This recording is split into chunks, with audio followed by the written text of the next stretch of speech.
This podcast is brought to you by the Clare and Gilbert Valleys Council. Hello and welcome to another episode of the Clare Valley Podcast, bringing you the latest news and views and local stories and events from the local Clare and Gilbert Valleys Council region. I'm your host, Annabelle Homer. Coming up today, the origins of Richardson Park at Sevenhill. Many young families would be familiar with the fantastic Playspace and the cricket ground, but how did this park come to be? There's quite a history. Also, you may have heard in the news that road accidents are alarmingly high this year, more than double than this time last year. So we're going to take a look as to how those figures correlate here in our local region.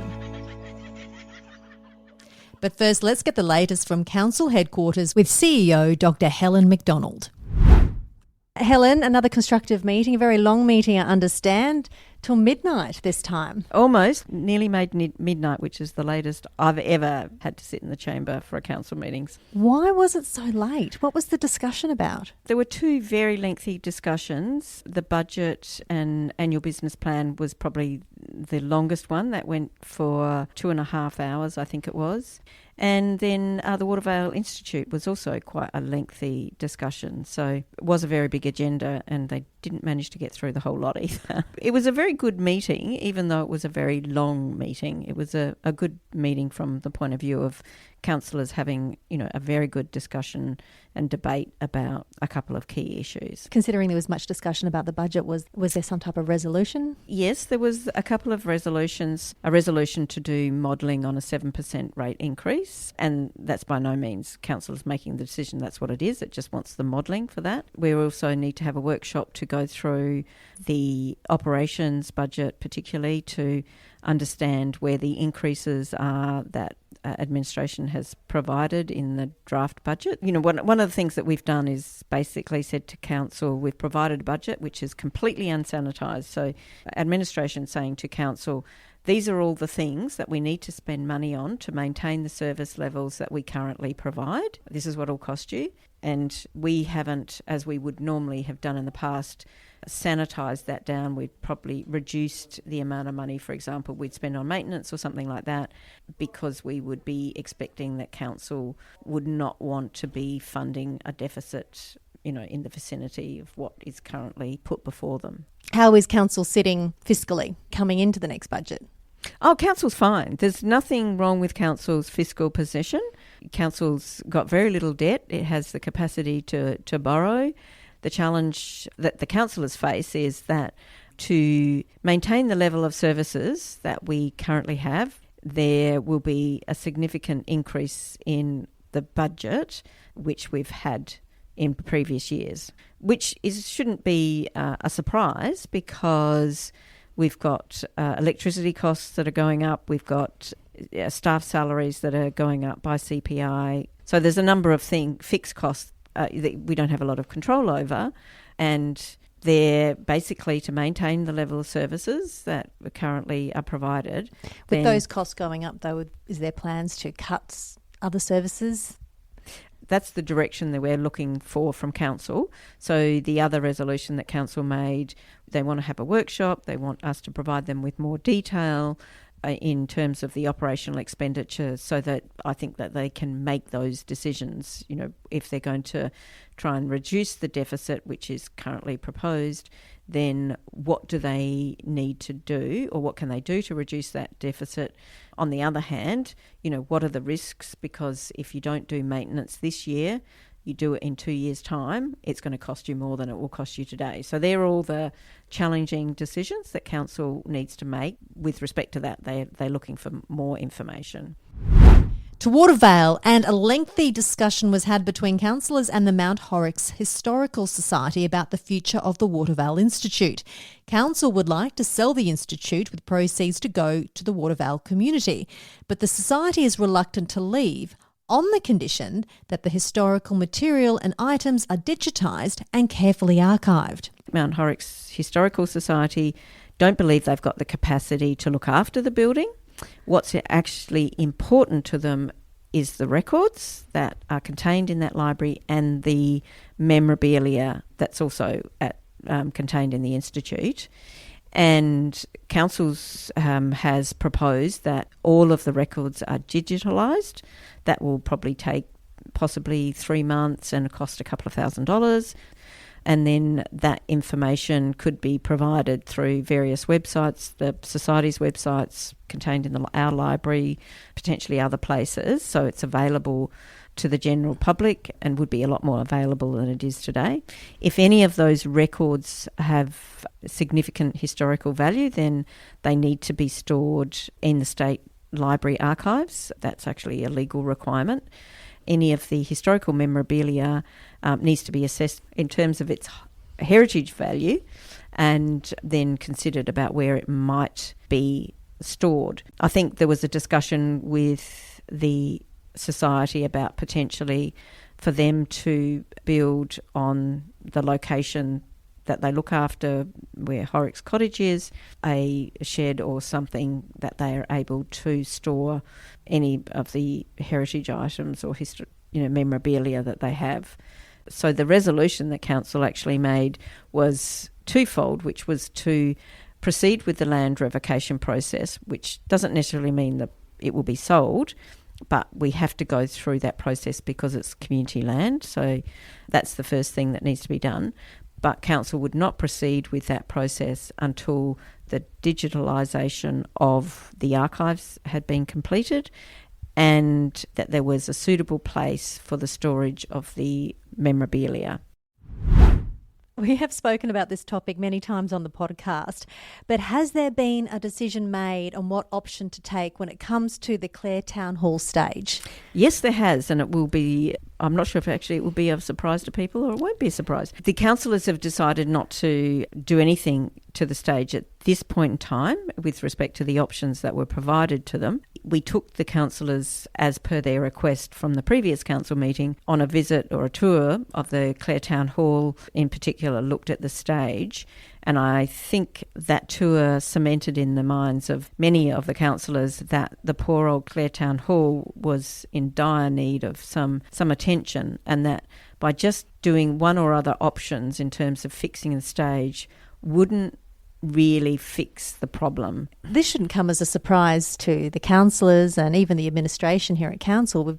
We've spoken about this many times, and there's been plans put in place or been discussed about how the town hall could potentially look if it was totally revamped. So aren't we going over the same ground again? Well, we are in some senses, because before the stage hall became an issue, we had already undertake a visioning exercise for the Clare Town Hall and the Riverton Community Hall. There was an opportunity there. Now, council did decide, yes, it would fund going for more detailed design, and it selected to do Riverton first, and then Clare would come afterwards. And unfortunately, with both halls, we've, within a short space of council making that decision, then we've then had the problem of the Riverton Town Hall with the facade deciding that it was going to go in a different direction to the rest of the building, and then the Clare stage has also got issues in terms of being able to safely hold a number of people on that.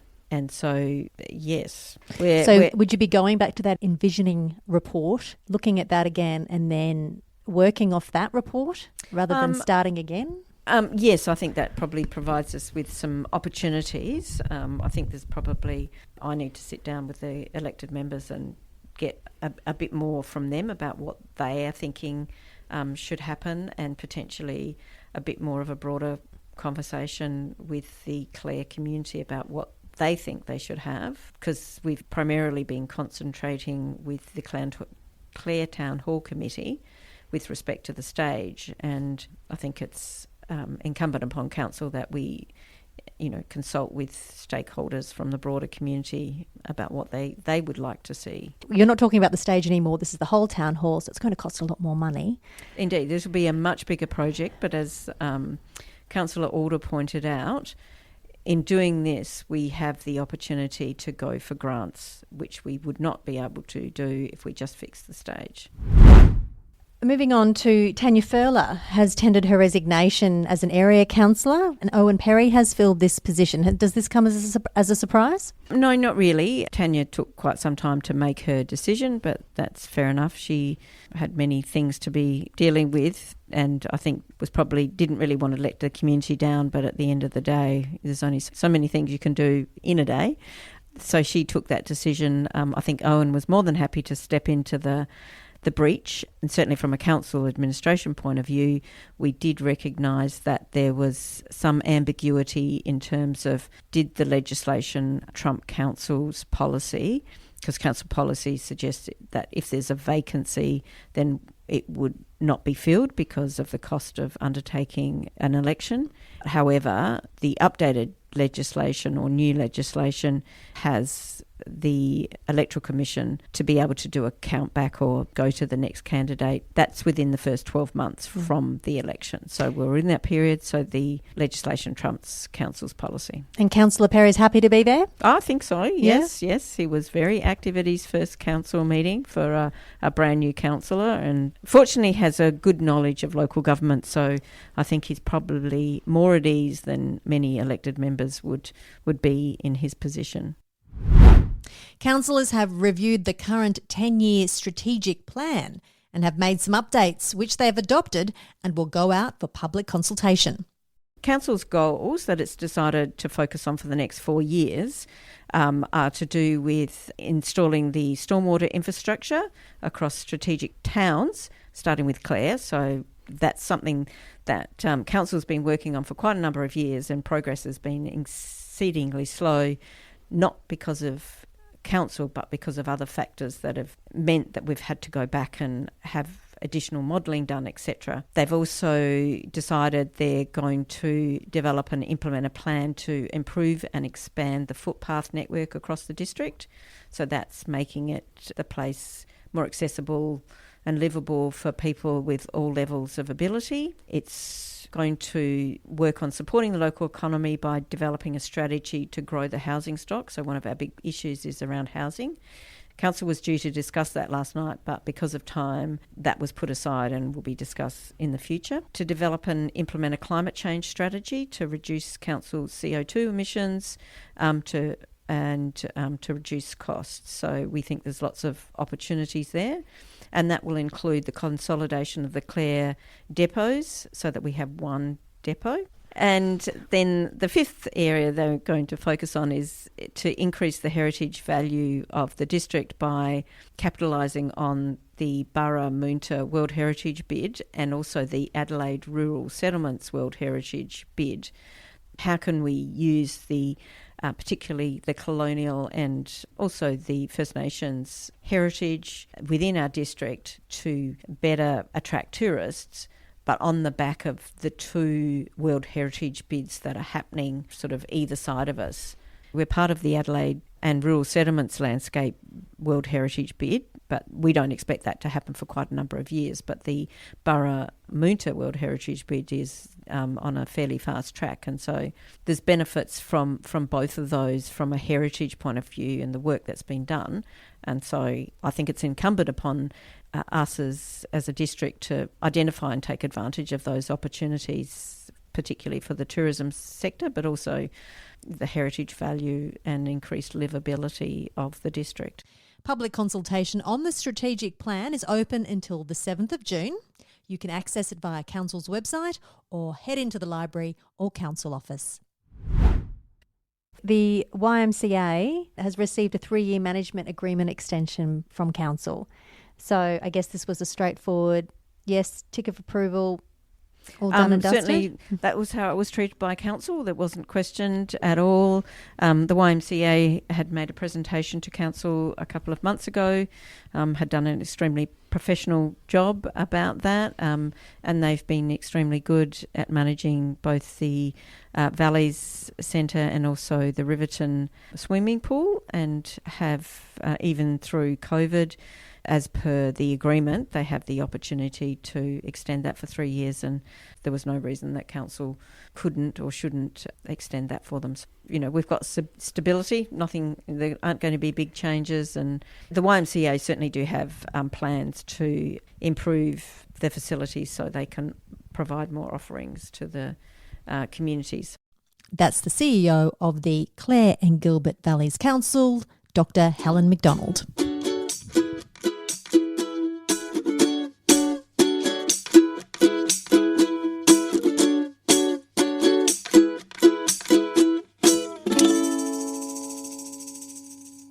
It's always interesting to find out about the history of some of the region's popular landmarks and why or who they're named after.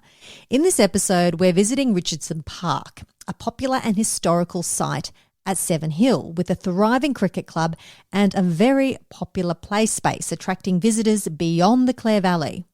It's owned and operated by Richardson Park Incorporated, a group of local volunteers who fundraise and maintain assets like Richardson Park and the Madonna Hall. But not without the help of local businesses and other organisations like the Sevenhill SACWA, who instigated the 4-year fundraising commitment to build a nature playground. Committee Chair Tin Maynard sat down with me to give me a brief insight into the site's history. There was a few blokes got together and decided that they would like their own oval within the Sevenhill community because they were playing on private land. They decided to form the Sevenhill Oval Trust was where it started. How long ago is this? 1947. Then they decided, well, let's have a look for some land. Where are we going to put the oval? They found some not far from the centre, as they put it, and decided that they should purchase it. So the Richardsons, who were landholders in Sevenhill, decided that it was a really good idea and they wanted to help out. So the two brothers donated £100. So there was the money for the bit of land that they wanted. They identified the land, which was owned by Sluggots, and away they went. They went about the process of purchasing it. They identified that it wasn't going to be wide enough for an oval and everything else, so then they also decided that they'd approach the railways to see whether they could get a bit of land from them, which they got that for £5. The railways were going to donate it, but then there was something about, well, we better not do that because then it might get taken back. And then they approached the Jesuits and asked if they could purchase some land from them as well. So away they went and they fundraised. In total, the 3 parcels of land cost £400, which they paid off. That was done over a process of probably about 3 years. They had a meeting and they thought, well, the Richardsons have been really generous. Perhaps we should name the oval after them. So that's how the name come about. They renamed it and became an incorporated body, Richardson Park Incorporated, and got their constitution and everything done, and that was all signed off on the 30th of October on 1947. So that was a fairly fast process. So following that, they put a cricket pitch down. That was the most important thing, of course. That was completed by 1948, so that was a fairly fast process as well. And there was a very large gathering, and it was all opened, and a cricket match played on the 22nd of January in 1949. So, yep, and then it just flowed. More fundraising. They put a men's shed and some lavatories in. That was their next project, and they were the old pan ones, not like we have these days. They actually raised £1,500 within those first few years to get to where they had at that stage. Do you know what they did to raise that amount of money? Yes, there was a lot of gymkhanas, which is to do with the horses and that sort of thing. The locals were good for that. They did card evenings, they ran raffles, trading tables, and they did Christmas tree. So that's Father Christmas comes, and so they had raffles and stuff at those as well, just to raise more money. They did grape picking. I think that was done at the Sevenhill Cellars. In later years, they did catering. The local hotel did beer tickets. And how many people were involved in the incorporated body? The members were anybody that lived within what was the Sevenhill ward back then. So at some stages, I think the biggest amount of people they ever had at a meeting was about 70. But that was when they had to make a big decision as to whether they were going to actually take over the Madonna Hall from the Jesuits. When did that happen? That happened in the 1970s. So quite a progressive community, Sevenhill. Yes. It was back then. I presume it still is now. Yes. When did the tennis courts come in? The tennis courts were done in about the 1960s. Before that, the land at the Madonna Hall had courts there where the school was, so that's where they played. But then they decided that they might like to go up where the sporting side of things were. So off they went, and between Richardson Park and the tennis club, they put 2 courts up there. And I heard it was a thriving tennis club. It was, yes. They had quite a few premierships and a lot of members. And then, unfortunately, they had the courts redressed at one stage and they weren't done to a standard and they all cracked and whatever else. And it was going to cost $75,000 to... Basically, they had to start again and they just didn't have what they needed to be able to do that. So in the last few years that the tennis club was running, they actually played in Clare or at Farrell Flat. Until then, they ran out of steam. Sevenhill Cricket Club is thriving and they utilise the oval. They work in partnership with Richardson Park. They do the mowing of the oval and they look after the oval. When it comes to the water, there's a bore up there that Richardson Park has put down and they utilise. And the building that's up there, in general, they maintain that. But it's the surrounds and the Playspace that Richardson Park are involved with the maintenance and upkeep and upgrading. So when was it decided that the tennis courts would be removed and a playground was going to be put in its place? Well, they hadn't been used for quite a few years. They'd actually been locked up because they were unsafe. And then the Sevenhill Country Women's Association decided to approach us and say they had an idea that they could put a playground there. So after quite a bit of negotiation, we removed the tennis courts and the play space was then on its way. 4 years later or 5 years later? Yes. What was going to happen to that area if the Sevenhill CWA didn't approach you? Were there plans to do anything in that area? No, not by Richardson Park. It probably eventually would have just removed the fences and whatever, and it just would have gone to open space with probably nothing there. What do you think of what they've achieved out there? Oh, it's absolutely amazing, and it is utilised by... We don't have any numbers, but you've only got to go up and count each day, and it's well past hundreds. You're into the thousands that come, and it's not just for locals, it's a regional draw card. I'm here with Adele Agars, who's the former president of the Sevenhill SACWA. You were president from 2012 to 2017, so 5-year tenure. Thank you very much for joining me on the Clare Valley Podcast today. My pleasure, Annabelle. Tell me about the Richardson Park Playspace, because I just drove past and it is filled with kids, with families, the row of cars lined up there. What does it mean for you to see how much it's being used? Especially in school holidays. It's so amazing to drive past. So I come in at 8:45 in the morning and there's people there every single morning. There's still people there at night when I drive home. The whole point of Richardson Park was a location that we could connect to the Riesling Trail and connect to the town. So flow-on effects to us at Sevenhill Cellars, flow-on effects to the hotel, the bakery, other businesses in Sevenhill as well. So that connection and having everything so close by is really important, and that's what brings lots of people there, plus the sporting facilities, the oval that's there as well. When Dad's playing cricket, the kids can jump across and have a bit of fun on the play space. And who made the decision that, it should be a playground? Yeah, so Sevenhill CWA wanted to do something for our community. Sevenhill is all about women and children in need in our local community. So we were just young mums that really wanted to create something special for our whole region. When you looked at all the playgrounds in that time, they were playgrounds that didn't encourage kids to take some risks and make decisions and, climb trees and throw rocks. And, we were looking for something that really connected with nature. And we looked at lots of different locations and approached the council, and we tried to work out where's the best space for it.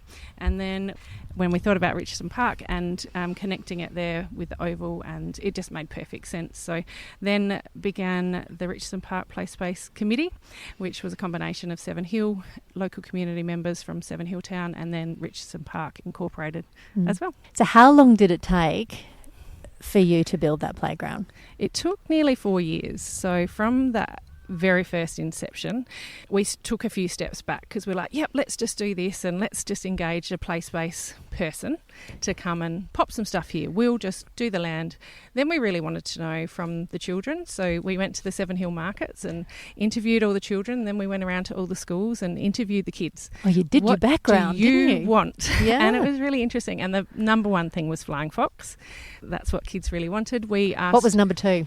Number two, so everyone wanted swings. Everyone wanted just creative things.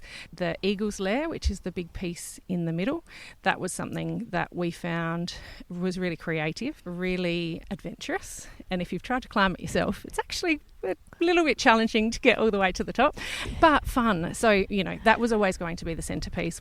So obviously when you're doing any play spaces, you've got to look at insurance. And some of the plans originally was to have a pump track and a bike track in and a skate park. And, we had all these amazing ideas. So over time and doing that initial survey with the children and really going into the school. So reception kids and year 1 kids, we asked them to draw us a drawing of what they'd like. And then as they got older, we had different questions for different age groups. So we got some really good data, and that helped us to create. How much did it cost? So it was $170,000 in total. So we fundraised for that. 3 out of the 4 years was fundraising for that. So lots of grant applying, which you don't win every grant that you apply for.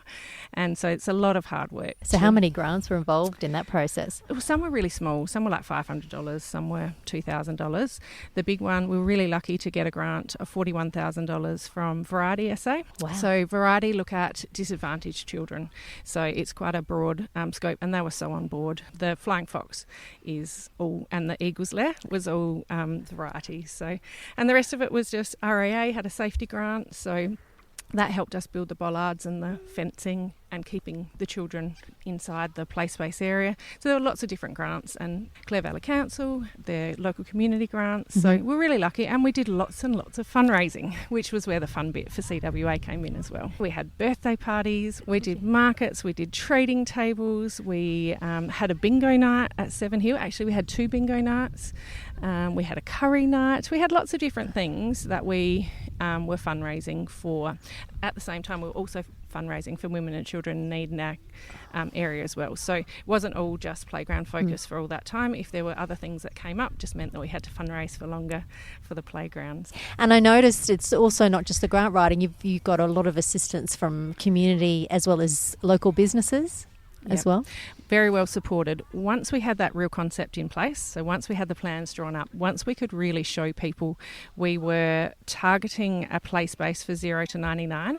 So we wanted it not just be for children, connected, so older kids go off and kick the footy on the oval, and that people could walk their dogs there, and connecting with the Reasing Trail. So once we really narrowed down our scope to say who it was for, then we had people just giving us cheques for $1,000, local businesses coming on board, and really then got that momentum. Once we had some momentum, and once we were working with the local Northern Argus was the paper at the time, once they got on board and said, wow, they've raised $30,000 just by doing this event, then it all started having a flow-on effect. So we were lucky. And then the grants come in too, because once you can say, look, we've got $30,000 ready to go, we'll match dollar for dollar. So we learnt a lot in the process about fundraising and grant writing, and because we did it all ourselves, it was all volunteer hours. My husband was involved with installing the equipment, so we did spend a lot of time there, as did lots of other families on the committee as well. So we had lots and lots of fun. We've gifted now, CWA have gifted the play space and the ongoing upkeep to Richardson Park, so that leads into the Mother's Day walk and ongoing support. So we help them with their insurance through CWA.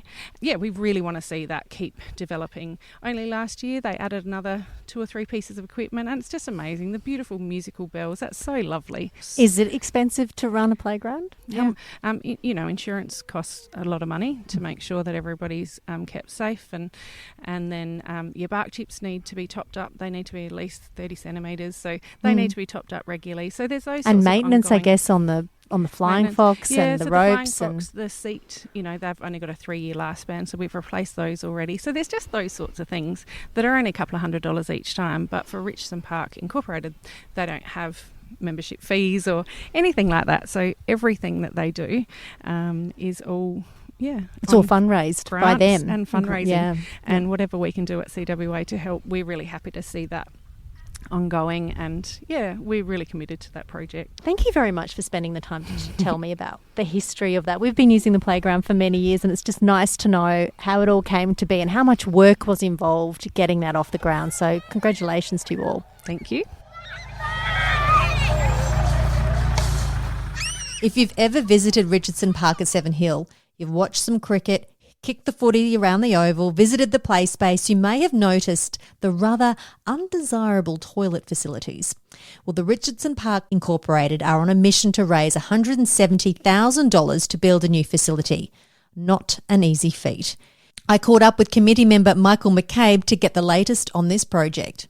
Well, we've gone through the planning stage. We've got all our quotes together. So we went out to Mace Engineering initially to get the water plan done, along with an engineering report for the location. Then we've approached the various suppliers that we need to talk to, and we've now got a fairly accurate estimate of what the project will cost, which is around $170,000. $170,000? That's correct. Why is it expensive? Well, the actual toilet block itself is about $100,000 delivered to site. And it's just 2 cubicles? No, it's 3. 3 cubicles? Yeah, 3 cubicles, yeah. One disabled and 2 ambulant toilets. But the rest of it is in the costs of the concrete slab, the septic, rainwater tanks, excavation for power, the power installation.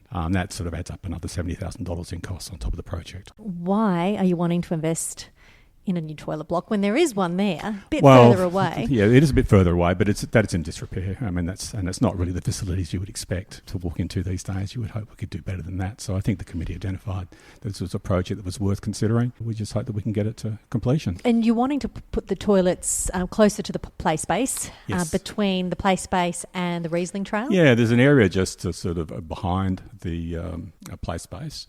As you exit and enter onto the Riesling Trail, there's an area just to the side of that, which is quite clear, flat, and will allow us to be able to put the toilets and the septic all within that location. Is there a timeline on this? No, I can't say that there is a timeline. And obviously the next phase is the planning and getting that approved, and that could take a number of weeks, months even, depending on how SA Plan move and whether we've got all the information that they need at this stage to be able to get the plan through.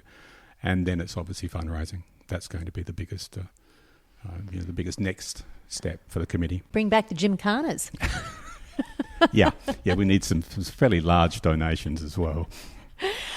Coming back to you, Tina, how long have you been involved in the Sevenhill community? Are you born and bred? What's your story? Yes, I'm born and bred. My father has served on the Richardson Park Committee. His brother was one of the starting members on the committee. So, yes, virtually all my life been Sevenhill community orientated and worked my way up the committee and to the chairperson. So, yes. Did you play on those tennis courts? Yes, I played on those tennis courts. Yeah. So did my father. My father was the first captain to play up on those courts. Thank you to both of you for taking the time to speak to me, and good luck with your fundraising for the toilets. The Mother's Day Fun Run Walk is happening on the 14th of May, which is the second year in a row that there will be fundraising for the toilet project. Hopefully we'll get to see you there. Yes, we'll be there. We're helping out on the day, yes, we'll be there. If you'd like to attend the Mother's Day Fun Run Walk on May the 14th, it starts at 10 a.m.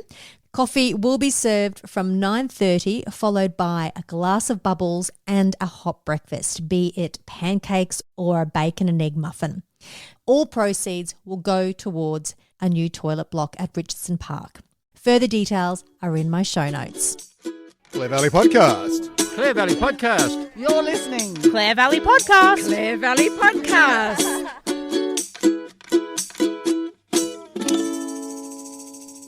You may have heard in the news the state's road toll is alarmingly high this year, more than double than this time last year.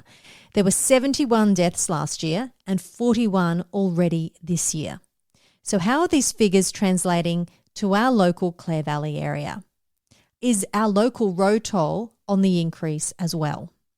SES attends all road accidents in the local area, and volunteers are noticing a significant increase over the last 3 years. I caught up with Heidi Grebe, who's the Clare SES Unit Manager, and Braden Henbest, who's an active rescue member. They've both been volunteering for the local Clare CES for almost 6 years. Here in the Clare Valley, we've also noticed an increase of vehicle accidents in our little patch that we look after. Just as an example base, in 2021, we had 19 vehicle accidents over that year. And then when we got into 2022, we're actually increased to 24 in our area. And so far, year to date in 2023, we've had 4 already. So last year, basically, we averaged anywhere from 1 to 2 a month. How many people have been seriously injured in our local area this year so far? Figures I've got here is up to and including the 1st of May. So it is current data from the police. In the York Mid-North area, we've had so far, year to date, 76 vehicle accidents that involved casualties, so that they wouldn't be serious injuries, but they'll still have some injuries. And compared to most years, that's an increase of about 8.57% in our local patch here. In regards to serious injuries, So spinal injuries and things like that, in our patch in the York Mid-North area again, so far this year we've had 21. That is an increase of 23.53%. So that's huge. Comparison again statewide for just the serious injury side of it. So far in May we've had 3, 63, March 91, February 71 and 90 in January. 90 in January is actually quite a high figure considering for the last 3 years we peaked at 74. So you can see that that's a huge increase with a lot more serious injuries involved. Well, why do you think it's increasing? What is the reason? Look, accidents can occur for many different reasons. Wet weather, you're not familiar with the road, country road, you take a bend, you lose control of your vehicle and you might hit a tree. Overtaking, because sometimes we do get impatient. You'll also see fatigue, not knowing the road well, not driving to the conditions of the road, and I'm going to include drink driving and drunk driving as well, because that does play a huge part in it as well. The condition of the roads has definitely been a factor in the last 12 months as well. I think the accidents will continue to rise. It's an ongoing issue that we've got with the condition of the roads, and as fast as they seem to be repairing them, alternate routes are degrading at an equal rate. So it's a bit of a challenging issue to get on top of. I think the other issue is with the roadworks themselves. Often they've got these speed restrictions out for months at a time, and people that are taking these country roads on a regular basis are not going to follow those guidelines and will be going the normal speed limit, and often those signs are there for a reason. And once you add distraction or driving under the influence into that mix, rough conditions on the road can easily contribute to a vehicle accident. And are you seeing a lot of accidents around those roadwork areas? Yeah, we've had a couple here in the last 12 months that were a direct result from roadworks. Speed has also been a contributor in those same scenarios, but the state of the road has had a huge part to play in those accidents. I can imagine that sometimes going to a car accident is quite confronting. Or do you just get to the point where you get used to it, get the job done, move on? For me, on a personal level, I think the worst accident that I've attended that got me a little off-put, basically, but I didn't really feel that till after the job. Would have been about a week or so after. It involved, a single vehicle accident hitting a tree at high speed, and unfortunately that vehicle went up in flames. So that was a fatality. We also had CFS crews on board as well, because it started a grass fire, and that was the first time for me waiting for major crash to come to Adelaide, because that can take anywhere from 6 to 8 hours. So we were on scene for quite a long time waiting for them to do their job, and as a team leader or crew leader of that job as well, you sit there during that period of time and think to yourself, okay, how are we going to get this person out? What do we need to do to get this person out? And you look at the crew that you have available around you and you think, okay, well, I think we can manage this. But yeah, you do constantly think ahead what you need to do, even during an accident scene. You're constantly doing it. Do you get mental health support because you are confronted with scenes like this? Oh, we certainly do. Yeah. We have a mental health support that we actually call SPAM. We can call them 24/7 as volunteers. It's also open to our family. They get the immediate support as well. Braden, would that be the same for you? Is there any particular incident or time when you thought it was difficult to manage? There was one out at Mintero a few years ago where the casualty had been drink driving and resulted in an accident and loss of a limb. And I guess that was probably one of my first accidents being directly involved with. It is frustrating when these things happen and they continue to happen, and there's no change in people's mentality with their friends and footy clubs and things like that. It is a real problem that I think we still face now with that sort of drinking culture, and it would be great for that to change. And I think over the last year or so that has started to shift a little bit.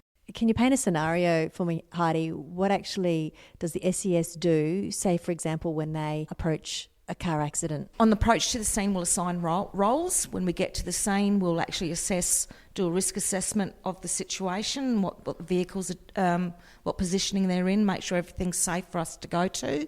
We'll chat to SAPOL and SAS to give us an idea of the casualties, injuries, and what we need to do to actually get that person out. We'll stabilise the vehicle because we won't want anyone actually working on them unless it's stable for everyone, including ambulance crew. So we basically will cut that person out, get them into the ambulance, and the job's done. Can you start working on the scene as soon as you get there, or do you have to wait for other authorities such as SAPOL or the ambulance service? No. Or the CFS? No. If we get to an accident and for some reason we're the first responders getting there, we'll just go ahead and do the job. Heidi, what's the SES's capabilities here locally? Our Clare unit has quite a few capabilities that we actually do. You've heard, trees down, floods or road crashes. We also do land search operations. Where we assist SAPOL with a search. We also do large animal rescue. So if a cow gets stuck in the mud, we can get the fella out. We support SAPOL with community events as well, with traffic control. We support CFS during a major fire campaign, whether that's supplying them with food, water to keep the guys going. As a statewide, in the mid-north, we do swift water rescue, we do vertical rescue, we do confined space rescue, so if a building comes down, we actually can get in those nooks and crannies to get out, get people out if need be. I tend to say to people, we do everything but put out a fire. Why are you a member, and why have you been a member for this long? What got you involved in the first place? Originally, I got involved because I saw a need in the community. Across all volunteer sectors, they're lacking in numbers, and I guess I just got to a point where I thought, if I was in an accident one day, who's coming to save you? And for the last couple of years, we got down to about 3 or 4 members. That's for the whole of the Clare Valley, and we've been lucky enough to double those numbers this year. But have you got 10 now? We've got 10 people, 10 volunteers at the moment, which is fantastic. And we've just recently had another 3 of those members get their road crash certification. Yeah, for me, it's really important to be a part of an organisation that gives back to the community. What qualifications do you need to have to become a volunteer? You don't necessarily need any qualifications as such to be a volunteer, as long as you're capable, I suppose, of any tasks that we do. It doesn't have to be operational, as in on the truck. It could be doing communications here at the base as well. Do you need a first aid course or anything like that, those standard procedures? All qualifications required to perform the tasks are provided by SES. So there's a huge number of different roles that you can train for. And what have you trained for? I've trained for road crash rescue, chainsaw operations, working at heights, and obviously first aid. First aid's one of the first things that you tick off the list, and SES will provide all of that training at no cost to the volunteer and supply everything required to do that. But are you constantly on call? With our current member numbers, we don't have a roster as such. So all of us are on call 24 hours a day. We do have a mobile app which we can monitor everyone's availability. If I'm going to be out of town, for example, I'm our current only licensed truck driver. So if I'm going to be out of town I can let the crew know that, so we can make arrangements perhaps with CFS or someone else to operate our truck if we do require it. Wow, so you obviously need another volunteer that has a truck licence. Yeah, there's always a high demand for new volunteers with those licences and skills. What's your advice for the local people out there to prepare themselves for winter this year to make the SES volunteer lives a little bit less stressful, I guess you could say? Yeah, so it really comes down to maintenance, cleaning out your gutters, downpipes and drains regularly to prevent blockages. If we're expecting higher winds, just making sure that loose items are secured, trimming trees and branches that could potentially fall onto your home or property, fix damage to your roof, including broken or missing tiles, check your insurance policy. And it's also important to make a home emergency plan for your family that outlines what you would do in an emergency. Obviously that comes back to CFS as well for the bushfire season. Prepare an emergency kit with all the essential items in case you do lose power or need to leave your home in an emergency. And just listen to your local radio station or other media format for weather warnings. So October last year, for example, we averaged 1 call a day. We had a total of 24 storm-related incidents, and they are largely a result of a lack of maintenance to property. So that is significantly higher. That's a huge portion of our volunteers' time taken up out of those jobs. Well, thank you very much, Heidi and Braden, for your service, and thank you very much for taking the time to talk to me on the Clare Valley Podcast. You're welcome. Thank you for the chat. If you're interested to become an SES volunteer, get in touch with Heidi. The contact details are on the Clare SES website, or you can just hop over to my show notes and all the details are there as well. And that's a wrap of this latest episode. If you have an event or an issue or a person that's worth being recognised on this podcast, don't hesitate to let me know. For all the latest council news, of course, you can head to the council website and any of their social media pages on Facebook and Instagram. This podcast is brought to you by the Clare and Gilbert Valleys Council. I'm Annabelle Homer. I'll catch you next time.